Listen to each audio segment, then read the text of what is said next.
Marunong ka pala niyan? Oo naman, matagal na. Hindi lang kasi ako nagmamayabang. Alam mo, hangang-hanga talaga ako sa taong magaling sa self-defense.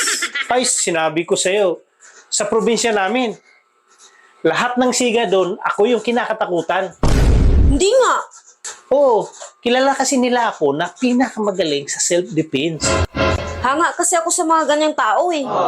Hindi kasi ako mahilig magyabang, kaya hindi ko ikwento sa'yo. Baka naman tinutukan mo, kaya takot sila sa'yo. Alam mo ba, sa Cebu, napakaraming magagaling na mga martial art. Lahat sila, pinuntahan ko yan. Kahit ni isa, wala man lang nanalo sa kanila. Ganun ako kagaling. Wow, ganun ka kagaling? Hangang-hanga naman talaga ako sa'yo. Sinabi ko sa'yo, 15 rounds yung laban namin. Hindi man lang ako hiningal na kahit konti.